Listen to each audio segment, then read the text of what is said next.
Voilà, je dirais en gros, j'aurais aimé comprendre plus tôt comment la vraie vie fonctionne, comment la société fonctionne, comment le travail fonctionne, comment euh, les relations de famille fonctionnent, comment les relations de couple fonctionnent. Tu vois, des petites choses que peut-être si on nous avait inculquées dans notre vie très tôt, eh ben, elles auraient été des normes sociales et des façons de fonctionner qui auraient simplifié beaucoup de choses. Et je pense que voilà, c'est ce que j'aurais aimé savoir, que j'aurais voulu que je veux aujourd'hui que mes enfants puissent apprendre à l'école, comprendre, euh, voilà, pour à 20 ans ou 22 ans, ben, ne pas être à la découverte de ces réalités, paniquer sur son avenir.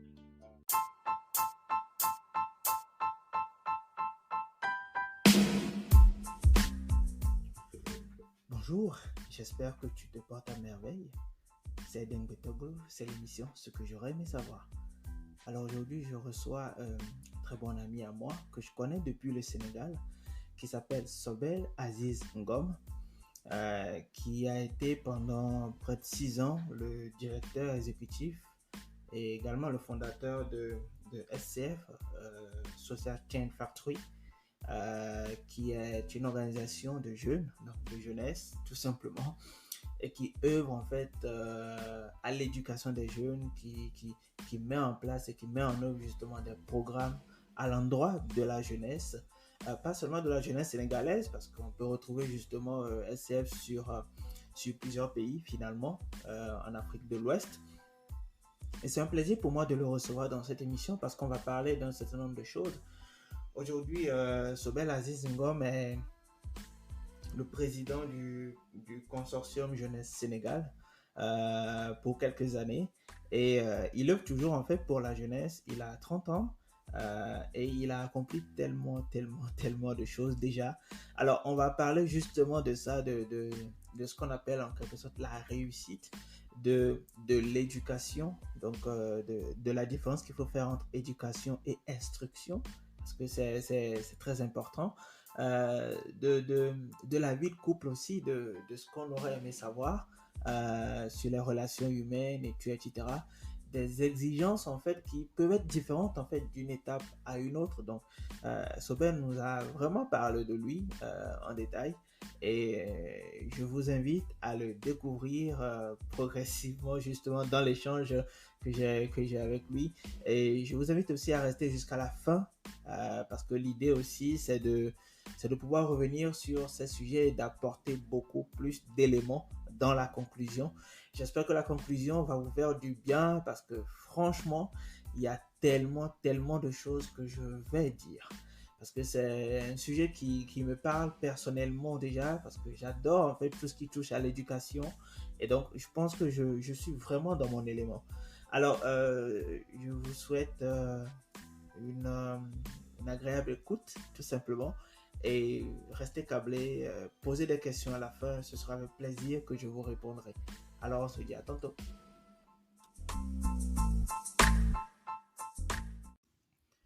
J'aimerais remercier chacun de vous pour l'écoute, pour le temps que vous consacrez en fait à ce podcast. Il y en a qui écoutent ce podcast en étant à la cuisine, il y en a qui l'écoutent tout simplement en faisant du jogging, du sport.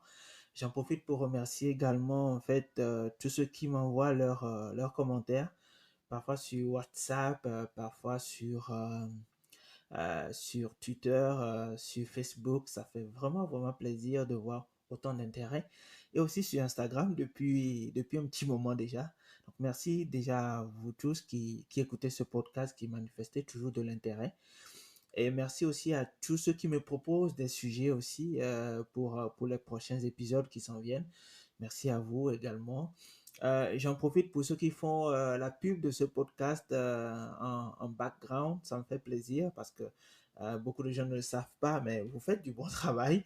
On m'écrit parfois pour me dire, ah, j'ai retrouvé le lien de ton podcast sur tel statut et tout, etc. C'est tel ami qui l'a partagé dans tel groupe. Et je trouve ça vraiment formidable de voir que ça vous fait plaisir. Et j'en profite pour passer à l'instant pub rapidement. Alors, la première chose, euh, c'est que j'ai mis en ligne un formulaire, disons un formulaire qui me permet de collecter des informations sur vous, sur pourquoi vous aimez le podcast, qu'est-ce qui vous plaît concrètement dans ce podcast. Donc, un peu comme justement une enquête de satisfaction pour me permettre de faire mieux, évidemment, étant donné qu'il y a certaines personnes qui voudraient bien contribuer financièrement à la production de ce podcast.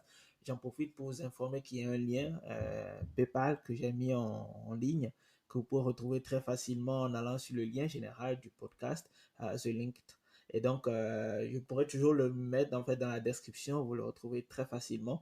C'est le premier lien qui est en haut en fait. Voilà, dès que vous allez sur le lien général du podcast pour soutenir en fait la production de l'épisode. Seconde chose rapidement, c'est qu'il y a une initiative qui a été lancée récemment par des Togolais, une personne au Canada, une personne en fait en France.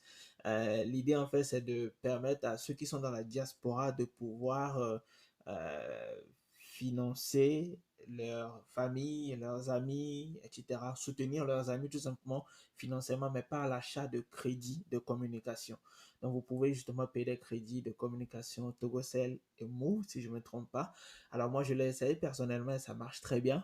Alors la plateforme c'est diaspe.com, mais je vais mettre justement le lien dans la description du podcast. Et s'il y en a qui ont des questions, n'hésitez pas à me les poser. Alors, on se dit à tantôt pour l'échange avec Sobel Ngom. Allez, à plus. C'est bien Deb.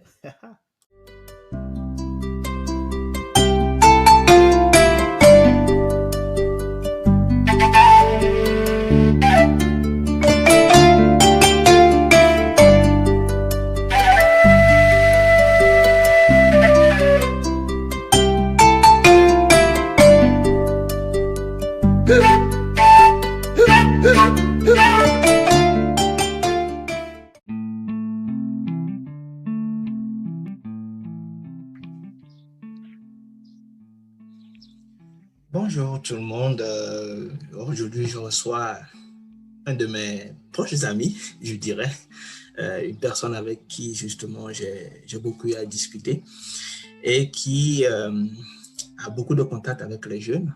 Alors, Sobel, comment tu vas? Écoute, Edem, je vais très bien. Je suis très, très content de partager ce podcast avec toi et d'approfondir les nombreuses conversations qu'on a eues à travers les années sur des sujets relatifs à la jeunesse de façon générale. Et je te remercie de m'avoir invité à être participant à ton super podcast. Ça me fait plaisir que tu aies trouvé justement le temps pour partager tout ça avec nous. Alors, Sobel, je pense que beaucoup de gens te connaissent un petit peu quand même. Et ça, c'est juste une façon de parler parce que je pense qu'on te connaît tous quelque part. Mais je pense qu'il y a certaines personnes peut-être qui ont entendu parler de toi, mais qui ne te connaissent pas très bien et tout. Alors, est-ce que tu veux bien te présenter, s'il te plaît?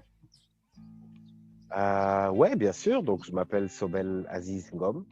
J'ai 30 ans, je suis sénégalais. Je suis né ici et j'ai grandi ici. J'ai fait mon parcours scolaire ici, l'essentiel de mon parcours professionnel également au Sénégal.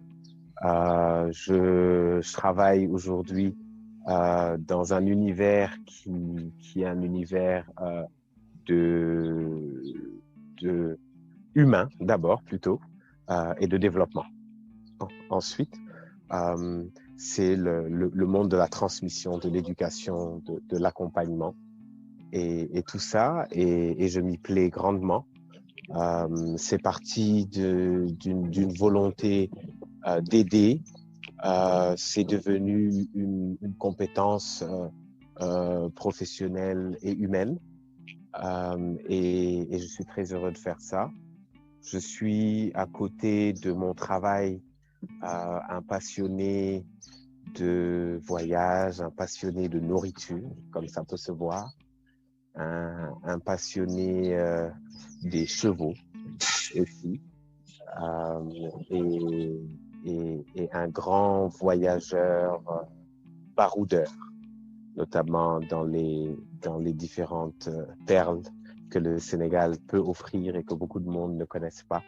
Moi, je me fais le grand plaisir d'y aller très souvent pour être heureux pour me rafraîchir l'esprit, le cœur et voilà. D'accord. Oh, on découvre une autre partie de Sobel. C'est bien. C'est ça. Et... Tu veux que je parle davantage de des choses les moins publiables sur Facebook, en tout cas. En tout cas, merci beaucoup pour ce partage. Mais moi, j'ai d'ores et déjà envie de savoir là où tu en es, en fait, dans ton projet professionnel. J'en suis à une étape de transition, en réalité. Toujours dans le même monde, avec les mêmes ambitions pour la jeunesse, pour l'insertion, pour l'éducation, mais dans une transition professionnelle en termes de responsabilité, où pendant 6 ans maintenant, depuis que j'ai fondé SCF, j'ai dirigé SCF, donc Social Change Factory, un centre d'innovation et de leadership pour les jeunes qui est basé à Dakar et qui agit un peu dans la sous-région, à aujourd'hui prendre la direction d'une entité fédératrice d'initiatives qui, elle aussi, travaille pour les jeunes, que ce soit dans l'apprentissage, dans l'insertion ou dans l'inclusion. Et donc, c'est un nouveau challenge, c'est une nouvelle opportunité pour moi et pour les missions que l'on s'est données en tant qu'organisation qui formons ce consortium, donc qui s'appelle le Consortium Jeunesse Sénégal.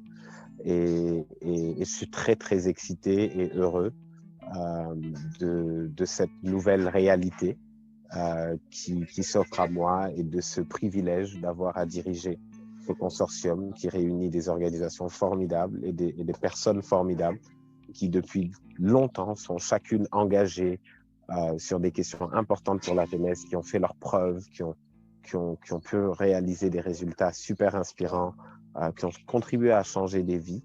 Et j'espère avec vraiment, vraiment tout mon cœur qu'on va y arriver. On va arriver ensemble à faire mieux et à faire plus que ce qu'on parvenait à faire séparément. C'est le but. Et donc, c'est une étape une nouvelle étape dans ma carrière professionnelle, mais aussi dans mon engagement qui s'ouvre, donc une nouvelle fenêtre. Et voilà, et je me souhaite le meilleur et je nous souhaite le meilleur. Et je suis très excité par ce projet. D'accord. Je pense que je connais très bien justement ton organisation qui fait d'ailleurs du bon travail par ailleurs. Et je me demandais, et là je me suis jamais intéressé à ça, mais dans ce podcast, je pense qu'on va un peu en parler. Est-ce que tu as eu un parcours universitaire qui a été bénéfique en fait à ton projet professionnel?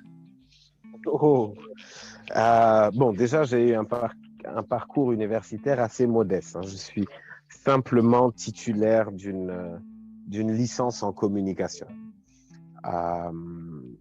Je ne vais pas dire que ma licence en communication m'a particulièrement aidé dans mon projet professionnel. Je pense qu'elle a dû contribuer à me donner certaines compétences et certaines connaissances qui me sont utiles aujourd'hui. Mais clairement, je fais partie de ce groupe dont la destinée ou le destin n'est pas le résultat probant de son éducation scolaire ou universitaire. C'est le feeling que j'en ai. Après, je pense qu'inconsciemment, il y a énormément de choses que l'école ou que l'université a pu m'offrir qui ont contribué à faire la personne que je suis, mais l'éducation de la vie, j'ai le sentiment que l'éducation de la vie, que mon engagement citoyen ont plus été une école motrice qui a vraiment davantage contribué à construire la personne que je suis, la pensée que j'ai et l'engagement que je vis au quotidien dans ce que je fais. Wow, ok. Du coup, j'ai bien envie de savoir, Sobel, est-ce que tu as quelque chose à reprocher à ton parcours académique, si tu peux le dire ainsi? Oui, complètement. J'ai tellement de choses à reprocher à mon parcours académique qu'on pourrait faire un podcast juste sur ça. Non, je pense que l'école est une bonne chose en soi. Mais en réalité, l'école est un véhicule. C'est un véhicule qui permet d'éduquer les gens. Ce que je pense fondamentalement, c'est que ce véhicule-là a créé des sièges pour un certain groupe de personnes, mais pas pour transporter tout le monde, en se donnant l'obligation de transporter tout le monde. Et donc, ça veut dire que tu es obligé d'aller à l'école, tu y vas, mais tu n'as pas nécessairement les réponses ou les orientations qui te correspondent à toi en tant qu'enfant, avec la pensée que tu as, les centres d'intérêt que tu as. Tu dois suivre un moule, tu suis le moule. Bon, tout le monde est passé par là. C'est pas tant une tragédie pour ceux qui s'en sont sortis, mais pour ceux qui s'en sont pas sortis, ça l'est. Et beaucoup ne s'en sont pas sortis. Je pense que l'école a plein de défis et que c'est des défis qui, en fait, sur un principe de réalité, ne peuvent pas attendre. Dans le sens où, en tout cas, dans nos pays, on a à peu près un enfant ou adolescent sur 2 en âge d'être scolarisé qui l'est. Donc déjà, ça, c'est un grand problème. Ensuite, ceux qui le sont pas nécessairement éduqués, ni avec les bons moyens, ni dans des formats qui leur permettraient d'assurer une autonomie pour eux au XXIe siècle. Ils sont instruits, beaucoup, éduqués, pas beaucoup, formés, encore moins. On a des jeunes voilà, qui vont à l'école pendant 15 ans, qui vont à l'université pendant 5 ans et qui ensuite ne savent rien faire. Tu vois, ça, c'est ce qu'il y a de plus fréquent. Il nous faut une école qui soit plus responsive, comme on aurait dit. Une école qui puisse beaucoup plus rapidement permettre à un enfant ou un adolescent d'avoir des bases, d'accord? Moi, je vois mes enfants quand ils reviennent à l'école, je discute toujours qu'est-ce que vous avez appris, etc. Mais en fait, l'école, c'est comme je le vois comme une forme de cage d'illusion qui ne met pas l'enfant dans le contexte réel de la vie et qui va ensuite, plusieurs années après l'avoir isolé de la réalité, le replonger dedans en lui disant « débrouille-toi maintenant ». Je pense que l'école devrait être beaucoup plus liée à la vraie vie, à la façon dont chaque cité fonctionne, à ses limites, à ses opportunités, à ses avantages naturels, à son histoire, etc.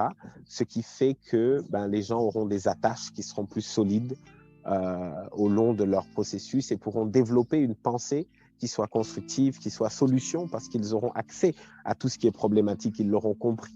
Et donc, ils seront plus à même de pouvoir penser des solutions pour résoudre ce qui ne va pas et des améliorations pour rendre meilleur ce qui est déjà pas mal. Je pense aussi que l'école qui est faite pour, en tout cas pas qui est faite, mais qui dans sa pratique catégorise les gens en des groupes de compétences. Donc, allez, si tu écris bien le français, tu es littéraire. Si tu es bon en maths, tu es scientifique. Si tu n'es pas très bon dans les deux, mais que globalement, tu es moyen, tu es économiste. Tu vois? Je pense que ce n'est pas les métiers ou les filières nécessairement qui recrutent le plus dans le monde. Bien que ce soit des filières très importantes, je ne veux pas dire qu'elles ne le sont pas, elles sont importantes et elles doivent et elles vont continuer à former des experts et des fonctions utiles. Mais on ne peut pas cantonner tout un groupe d'âge, tout un groupe d'une population en disant voilà, c'est ça que vous allez faire. Parce que ce n'est pas vrai, tu vois. Je veux dire, le jeune, il va commencer, il va aller travailler dans un centre d'appel, quoi. Tu vois, en quoi, je veux dire, sa seconde, sa première ou sa terminale l'auront particulièrement aidé à avoir ce premier job pour se payer les études ou quoi que ce soit. Donc, je trouve qu'il y a une inadéquation entre la vie réelle et la vie et le curriculum de l'école. Et je pense que voilà, ce sont des grands défis, en tout cas sur lesquels moi je m'interroge beaucoup, sur lesquels je réfléchis à des solutions. Vraiment, comme je te disais, je pense que l'école devrait être beaucoup plus courte, beaucoup plus, à la fois beaucoup plus politique et beaucoup plus pratique.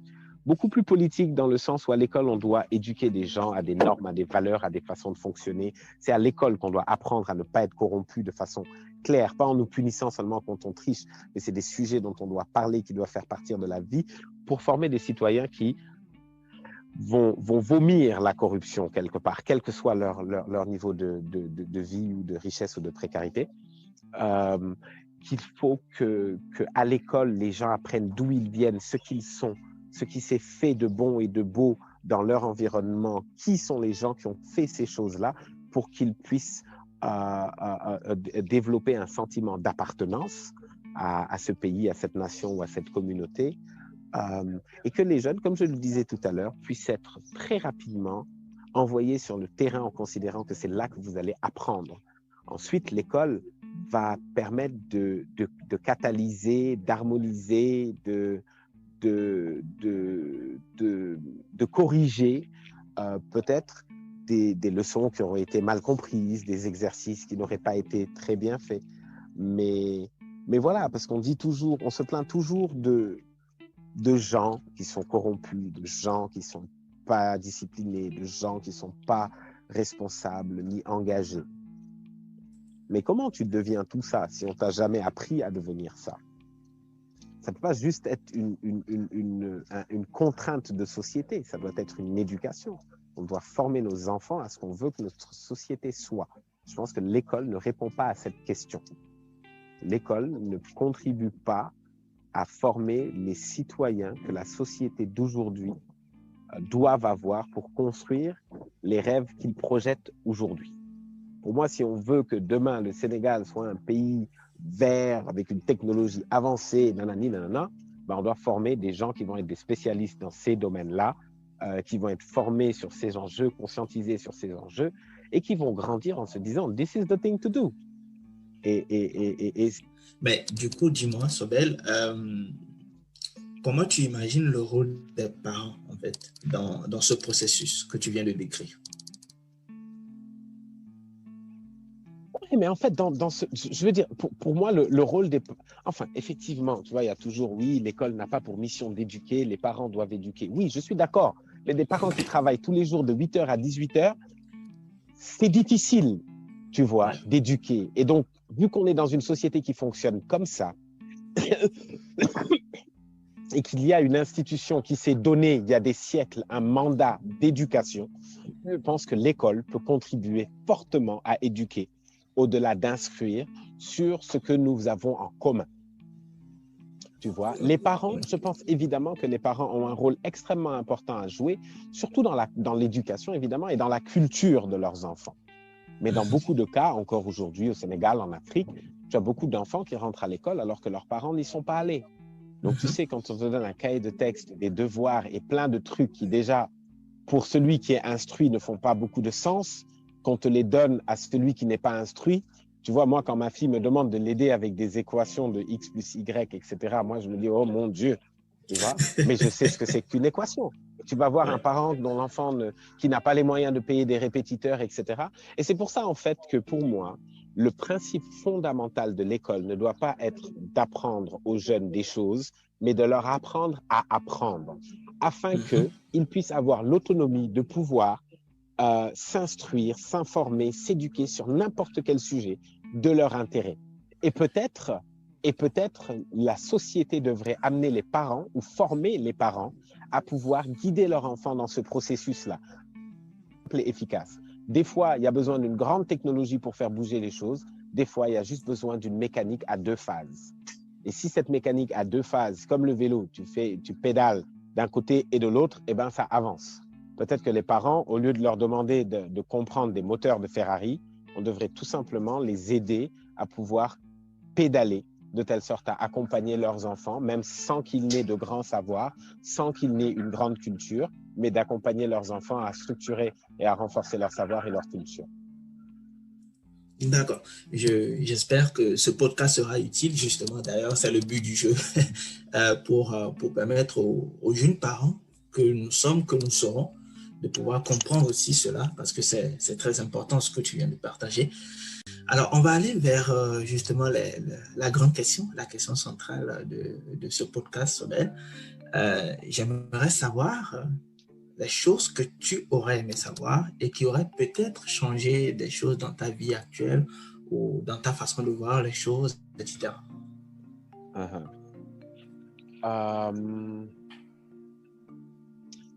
Alors, ce que j'aurais aimé savoir, c'est que il n'y a pas que les premiers de la classe qui s'en sortent dans la vie.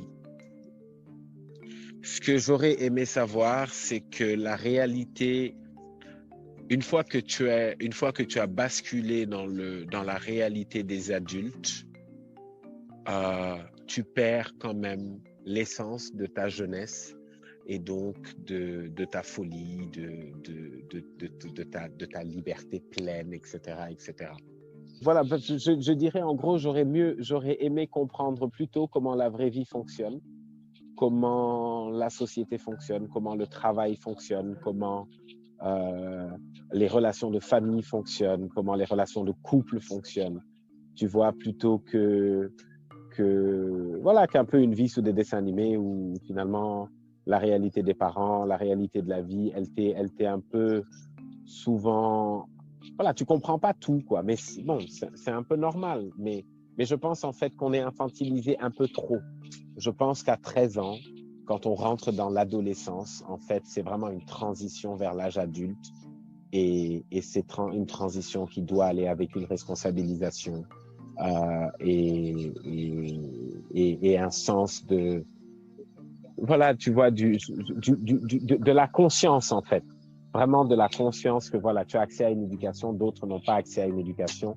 Une de tes responsabilités, c'est d'œuvrer à faire que une personne qui n'a pas accès à l'éducation puisse apprendre des choses grâce à toi. Tu vois, des petites choses que peut-être si on nous les avait inculquées dans notre vie très tôt, eh ben, elles auraient été des normes sociales et des façons de fonctionner qui auraient simplifié beaucoup de choses. Tu vois, sur le transport, bon, tu vois, comme vous habitez dans le même quartier et qu'il y en a qui n'ont pas les moyens d'avoir une voiture, etc., tu vois, plein de choses de base qui aujourd'hui reviennent, si tu veux, avec des solutions numériques qui permettent ça. Mais bon, les solutions numériques, il n'y en a pas encore partout. Et je pense que c'est d'abord des organisations sociales qui permettent de faire ça. Et je pense que c'est ce que j'aurais aimé savoir, que j'aurais voulu que je veux aujourd'hui que mes enfants puissent apprendre à l'école, comprendre, pour à 20 ans ou 22 ans, ne pas être à la découverte de ces réalités, paniquer sur son avenir, stressé, parce que tu vois, les jeunes maintenant à 21 ans, ils peuvent te dire, bon, j'ai le sentiment d'avoir échoué ma vie. Tu n'as rien fait dans ta vie encore, si tu vas échouer, tu vois. Mais la pression, elle est tellement là, le fait de, voilà, si tu n'as pas d'iPhone truc, ou si tu n'as pas de ceci, si tu n'as pas de cela, si tu n'es pas dans cette livre, si tu n'as pas ce prix, si tu n'as pas ceci, tu n'es rien, que finalement, tu as une grande forme de dépression des jeunes à la vingtaine qui ont un sentiment d'échec, même quand ils sont au top de plein de choses. Et c'est parce que je pense qu'on ne nous a pas préparés à la vie réelle. Et voilà. Et tout ça, ce sont des choses que si j'avais une influence sur ce que l'on doit apprendre aux enfants, etc., je le ferai. Je le fais dans mes programmes, évidemment, parce qu'on a le contrôle de ce qu'on transmet. Et voilà. D'accord. En tout cas, merci beaucoup pour ce que tu viens de dire, surtout concernant pas seulement les choses que tu aurais aimé savoir, mais un peu les petits conseils qui ont accompagné cela. Sobel, je vais te demander de choisir entre 1 et 5. On a 1, 2, 3, 4, 5. Est-ce que tu peux choisir un chiffre, s'il te plaît? 4. 4, d'accord. Alors, je te lis la question. Alors, ça, c'est la question de podcast. OK. Alors, voilà. Sobel, il y a un cas pratique, OK? Ouais. Tu es face à un adolescent, d'accord, Ouais. qui est ton enfant, à toi, qui a 13-14 ans, OK? Ouais. Et qui te dit, je voudrais que tu me parles de 3 choses qui te semblent importantes pour moi, pour pouvoir me préparer à la vie d'adulte. Qu'est-ce que tu dirais à cet enfant ou à cet adolescent ou à cette adolescente? Ça peut être une femme aussi, il n'y a pas de souci. Ouais. Non, je dirais à cet adolescent de pas avoir peur de ses parents et de comprendre que ses parents veulent son bien, mais de se donner la liberté de vivre ses expériences et tout en suivant sa conscience et sa bienséance. D'une part, de vivre ses amours, de vivre ses expériences, ses aventures, et de les accueillir voilà, comme des cadeaux de la vie, de ne pas être dans les excès, dans quoi que ce soit, de comprendre en fait que l'équilibre, c'est important, même quand on a des envies, d'essayer toujours d'être conscient et comment on dit, et honnête vis-à-vis de ses propres dérives, qu'on les accepte devant les gens ou pas, et puis d'avoir l'humilité de ne pas être d'accord, mais d'être d'accord que d'autres ne soient pas d'accord aussi. De choisir ses combats, de commencer à apprendre que dans la vie, il y a des petits combats et il y a des grands combats et que c'est important de s'économiser pour les grands combats, les choses sur lesquelles nos actions ou nos réactions peuvent avoir une influence majeure et qui sont importantes pour nous, ben, ce sont nos grands combats. Les choses, tu vois, qui sont moyennement importantes et sur lesquelles on n'a pas nécessairement de pouvoir, ce sont des combats qui ne sont pas nécessairement à mener. Et puis, pour terminer, je lui dirais je lui conseillerais de considérer que la réussite dans la vie de quelqu'un, enfin, je lui conseillerais de lui dire, en tout cas, ce qui vient de ma perspective, c'est la réussite dans la vie, c'est être en mesure de contribuer à la réussite des autres. Ça, c'est déjà sa propre réussite. Et que pour ça, il faut connaître et savoir, et donc de s'enrichir, de se cultiver, et encore une fois, de vivre des expériences, de s'engager et de comprendre les enjeux politiques, et puis de s'y intéresser, et puis de se forger une opinion sur des questions qui sont importantes en fonction des données dont il peut avoir accès. Moi, je pense honnêtement qu'à partir de 13 ans, on devient un petit adulte. Et qu'il faut voilà, être éduqué et formé comme un petit adulte. D'accord. En tout cas, merci beaucoup pour tes priorités, pour ce que tu viens de partager. Et une dernière question avant qu'on ne passe justement aux aspects conseils. Je pense que tu as beaucoup de conseils à nous partager probablement et à partager à tous ceux qui nous écoutent. Juste une dernière question par rapport justement à l'équilibre qu'on peut retrouver entre la vie sentimentale, privée, et la vie professionnelle. Toi, à ton niveau, si tu devais donner un conseil en fait aux jeunes comme nous, en fait, qui ont déjà 25, 26, 27 ans, qui sont en train de se construire professionnellement, qui veulent peut-être se lancer dans une vie de couple, mais qui se posent des questions, etc. Qu'est-ce que tu peux dire par rapport à ça? Bah, écoute, moi, je pense que je suis vraiment pas le bon exemple pour donner un conseil sur cette question-là. Tu sais, quand tu fais de ta passion ton travail, eh ben, ton travail ne peut plus être du 7 à 5 ou du 9 à 5, tu vois. Quand ton travail, c'est ta passion, ben, tu la vis comme une passion, c'est-à-dire qu'elle n'est pas rationnelle ou planifiée ou organisée. Bon, moi, j'ai la chance d'avoir une femme et une famille qui comprend pleinement ça.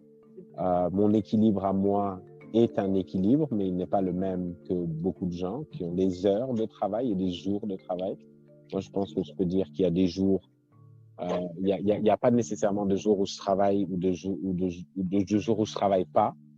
Mais il y a des moments que je m'accorde. Tu vois, un lundi à 10 heures, je peux m'accorder 2 heures pour aller me promener ou pour aller manger une glace si les enfants sont en vacances, parce que de toute façon, je travaillerai plus tard. Et parce que, si tu veux, je n'ai pas pu construire de barrière entre ma vie personnelle et ma vie professionnelle. J'avoue que je ne l'ai pas nécessairement voulu. C'est peut-être pour ça que je n'ai pas cherché à le faire. Mais j'ai la perception que l'équilibre jusque-là entre les deux n'est pas malsain.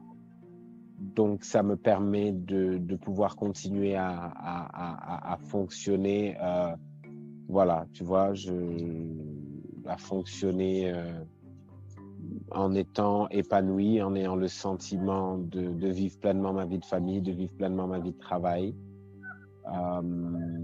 et de ne pas avoir trop de pression sur celle-ci. D'accord. Je pense que ce que je retiens de fondamental, en fait, Sobel, c'est deux choses. D'accord.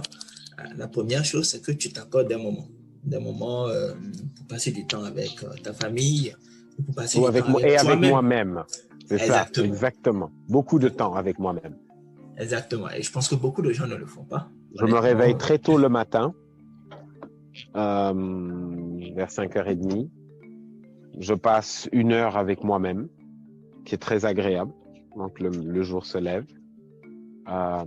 Et ensuite, 1 autre heure avec moi-même et avec la famille ou ma femme, comme en fonction de qui est réveillé, qui a envie d'être sur la terrasse. Et voilà, c'est les premiers moments de la journée, c'est les moments où des fois mon fils me rejoint sur la terrasse. Il a 3 ans pour faire du vélo le matin avant d'aller à l'école. Moi, je trouve ça très sympa. Il fait encore nuit, lui, il est déjà en pleine forme, etc. Voilà, moi je pense qu'en fait l'équilibre, il faut le trouver et il faut surtout accepter que l'équilibre n'est pas le même tout le temps et qu'il y a des moments où effectivement on va travailler un peu plus que la moyenne et qu'il y a d'autres moments où on pourra donner un peu plus de son temps à des causes et à d'autres moments où on pourra un peu plus s'amuser avec sa femme ou avec ses enfants et que tout ça fait partie d'un cycle en tout cas de construction, parce que je pense que tu vois, quand on a entre 20 et 30 ans, entre 30 et 40, entre 40 et 50, on n'est pas aux mêmes étapes de la vie. Ni notre travail, ni notre famille n'a les mêmes exigences. Donc, je pense qu'il faut, voilà, il faut juste essayer de trouver qu'on a un équilibre soi-même qui est OK. Et tant qu'on estime que c'est pas OK, voilà, je pense que ça veut dire que there is some work to do. Ouais. Et je retiens aussi la seconde chose, c'est qu'en fait, ta famille le comprend. C'est ça, en fait. Oui, effectivement. Bon, ma femme est entrepreneur comme moi, elle travaille sur des sujets, qui lui demandent un engagement extrêmement important. On se rejoint sur le fait que on le savait en se mettant ensemble. Et on savait que ça continuerait et on éduque nos enfants dans cette réalité-là afin qu'ils puissent le vivre le mieux possible et qu'on puisse faire le max et ce qu'on a à faire pour eux. D'accord. Alors, Sobel, on tend vers la fin. Alors, on est à la fin du podcast, mais avant toute chose, on va accueillir tes conseils aux plus jeunes qui nous écoutent. Ça peut être des conseils sur tout aspect de la vie, ça peut être les relations de couple, ça peut être professionnel, ça peut être sur l'éducation à la sexualité, tout ce que tu veux, ou aussi ça peut être justement le rôle de l'école, comme tu l'as si bien dit. Donc, je te donne 3 à 5 minutes pour des conseils, recommandations à tous ceux qui nous écoutent. Non, peut-être que le conseil que je peux donner aux plus jeunes, c'est vraiment de ne pas avoir peur d'échouer, de façon générale. Parce que quand tu as peur d'échouer, tu ne testes pas. Quand tu n'as pas peur d'échouer, tu testes beaucoup. Du coup, les jeunes pourraient gagner à considérer la notion d'échec comme une notion étrangère, comme une notion à bannir, afin de pouvoir aller au bout de leurs idées. D'essayer, ça marche pas. Oh, qu'est-ce que j'ai appris du fait que ça marche pas? Ah, cool, donc je vais le refaire, mais je vais le refaire différemment. Parce que chaque, entre guillemets, échec, en réalité, est une leçon qui te permet d'aller plus vite pour l'étape suivante. Et je sais que beaucoup de gens ne sont pas préparés à l'échec et considèrent le fait de ne pas réussir quelque chose comme justement une défaite.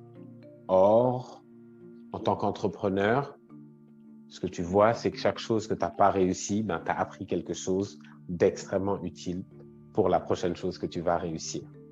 Et donc, je souhaite aux plus jeunes souvent de beaucoup échouer maintenant, tôt, pendant qu'ils sont jeunes, pour se renforcer, pour être encore plus fort et pour se donner plus de chances de gagner les combats qui seront vraiment les combats les plus importants pour eux.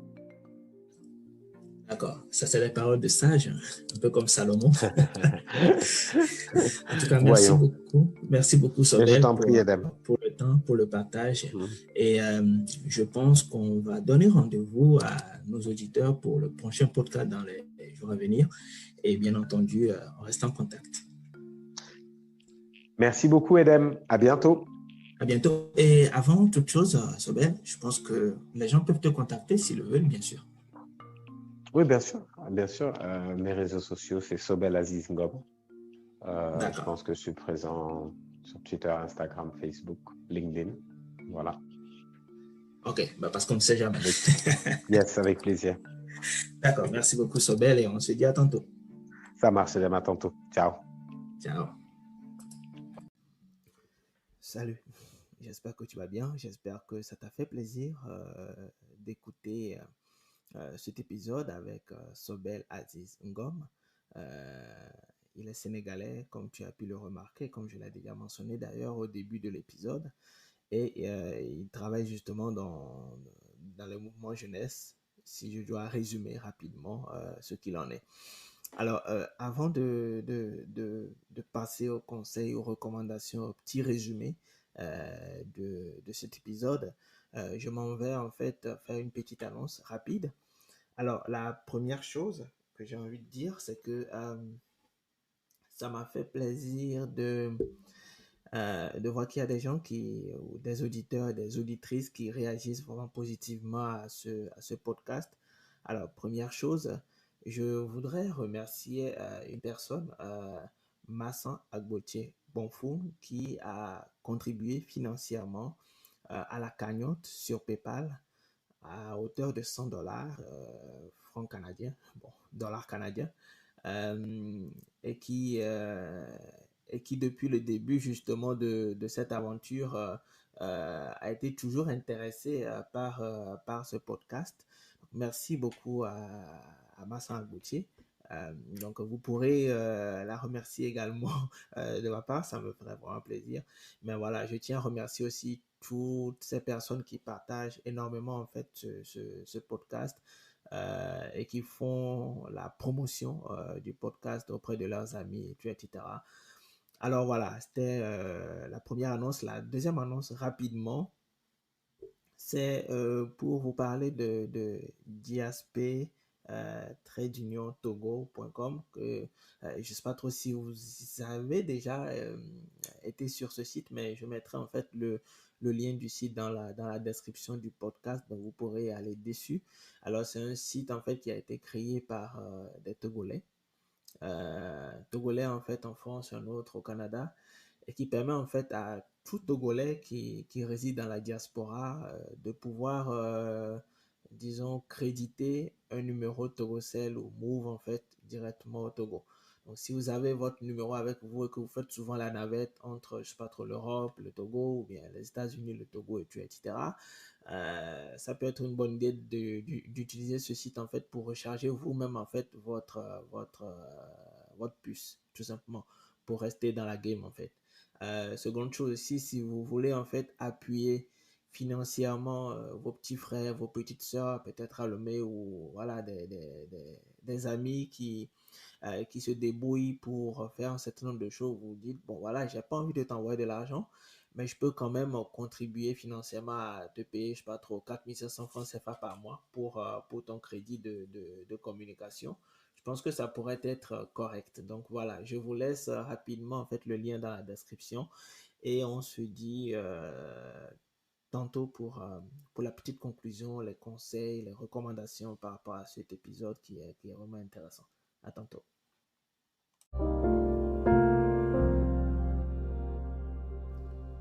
Salut, j'espère que tu vas bien, j'espère que tu te portes à merveille.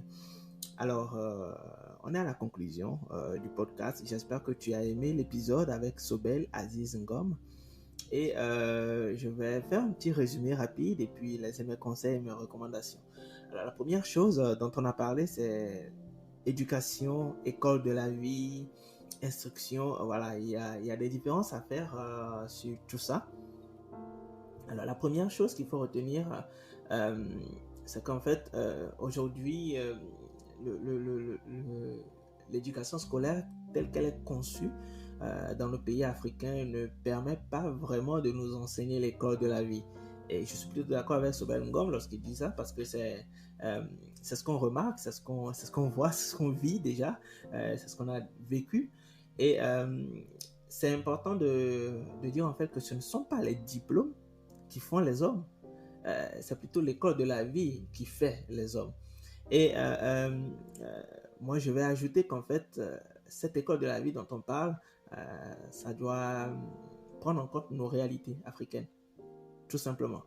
Euh, Il y a des valeurs à partager, des valeurs en fait que l'éducation scolaire pourrait nous partager, mais du moment où l'enseignant ou les programmes scolaires ont un vide et qui n'arrivent pas à inculquer un certain nombre de valeurs aux apprenants, ce serait bien que les parents prennent la relève. Et c'est d'ailleurs pour ça que je suis plutôt d'accord avec Sobel Ngom lorsqu'il dit que on devrait aider les parents à pédaler suivant la culture et les réalités. Et les parents, ben, c'est nous les parents, les futurs parents, les actuels parents, etc. C'est à nous de rectifier le tir dès maintenant. C'est à nous de prendre conscience de l'importance de la façon dont il faut éduquer nos enfants. Il ne faut pas juste se dire, ah voilà, mon enfant va à l'école, il aura tel diplôme et puis c'est tout. La licence, le master, c'est rien, c'est juste un bout de papier. C'est rien du tout. On peut être diplômé, on peut être instruit, mais ne pas être éduqué. Oui, ça peut arriver. Nous avons des personnes comme ça qui existent dans notre société. Ah, tu n'en as jamais vu? J'en connais. Oui, ils existent ou elles existent. Donc, je pense qu'il est important aujourd'hui de comprendre que l'éducation scolaire a des défis. Des défis qui touchent en fait l'instruction,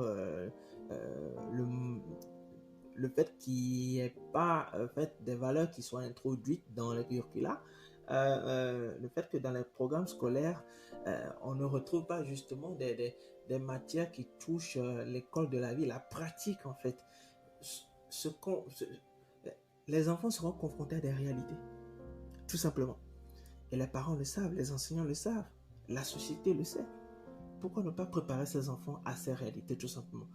On peut tout d'un coup décider justement d'introduire dans nos programmes scolaires des matières qui touchent les réalités de la vie, qui touchent la gestion financière, qui touchent la vie de couple, parce que peut-être les enfants, lorsqu'ils arrivent au lycée, etc., il ne s'agit pas, selon moi, juste de faire une matière qui touche euh, les sciences de la vie et de la terre, pour dire, voilà, la reproduction, c'est ceci, etc. Non, il faut qu'on parle des vrais problèmes qui nous touchent en Afrique. Il faut qu'il y ait des matières là-dedans. On peut avoir des matières comme on en a déjà, hein, pas de souci, etc. Mais il faut qu'il y ait des matières qui touchent la réalité. Même des matières qui touchent la réalité, par exemple, de l'entrepreneuriat en Afrique. Il ne s'agit pas juste de dire que tout le monde doit devenir entrepreneur et puis c'est tout. Donc, quelque part, il y a un gros travail à faire. Alors, un des défis aussi de l'éducation scolaire actuellement, c'est l'adéquation, formation, emploi, et puis, etc. Je pense que ça, c'est un vieux débat qui revient toujours. Il y a même eu des projets qui allaient dans ce sens. Je me souviens encore d'un des projets d'un de mes amis à Dakar euh, qui voulait régler ce problème-là. Et je me rends compte à quel point c'est vraiment urgent de le faire. De faire en sorte que le programme d'éducation scolaire qu'on a en fait en Afrique puisse vraiment concorder avec les réalités du marché. Si on a besoin c'est pas trop, de personnes qui soient économistes, qui soient dans les sciences, etc., il faut qu'on ait aussi à la fois des programmes qui vont dans ce sens, mais aussi en fait des opportunités d'emploi qui vont dans ce sens-là. Donc, quelque part, il y a un gros travail de diagnostic déjà à faire pour pouvoir proposer des programmes qui vont dans ce sens. Il va falloir se faire violence, forcément. Je sais que c'est pas évident pour nos dirigeants et tout, mais il va falloir se faire violence pour mettre en place des programmes qui concordent avec nos réalités, tout simplement. Euh, L'éducation sur les relations humaines et la responsabilisation des enfants. C'est d'ailleurs un sujet qui était venu dans l'épisode 7 avec notre actrice ivoirienne Siata Traoré. On en a un peu parlé, la responsabilisation, excusez-moi, des enfants. Et je pense que c'est très important que les parents aillent dans ce sens. On a aussi parlé avec Sobel de la pression sur les jeunes. À 21 ans, il y a des jeunes qui disent qu'ils n'ont pas réussi, etc. C'est juste qu'ils ne sont peut-être pas encore préparés à la vie réelle. Donc, je pense que c'est déjà à cet âge qu'il faut vraiment commencer à préparer les jeunes. On devrait le faire déjà plus tôt. Il y a, je pense, un ami qui avait publié sur Facebook qu'il est important d'introduire certaines matières dès la classe de 6e en Afrique, et c'est pas faux du tout. Et donc, l'école doit pouvoir mettre l'enfant dans les réalités de la vie et l'histoire sociétale. On en a un peu parlé avec Sinatou Saka dans l'épisode 13, justement, lorsqu'on parlait des langues africaines, de l'importance des langues africaines, de l'importance que nous, les Africains, on doit donner aux langues africaines.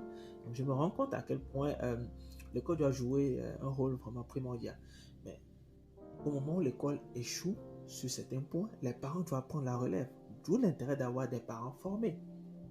Donc, il est important d'apprendre tôt aux enfants ce qu'on a appris tard, nous, en fait.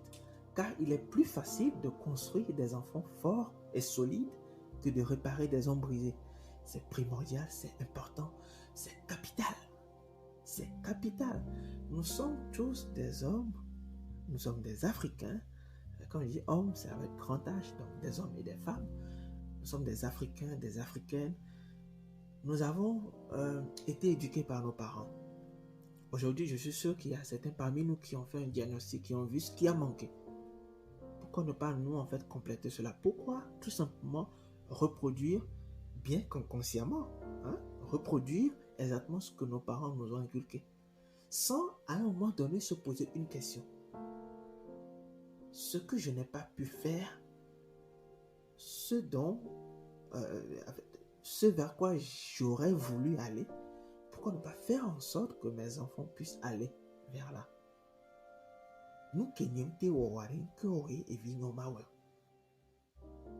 Là, je parle mina. Nous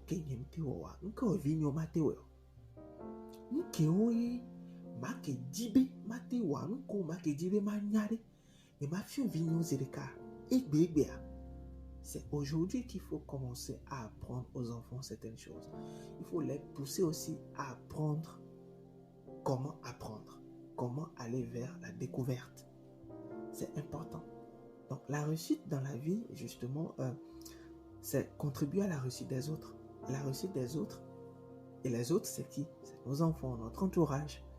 Et honnêtement, en tant que parent, si demain, votre enfant vient vers vous et vous dit, votre enfant, elle a une fille par exemple, elle vient et puis elle vous dit, maman ou papa, voilà, un garçon m'a approché, il m'a dit qu'il voudrait sortir avec moi, qu'il voudrait me rendre heureuse, et tout, etc.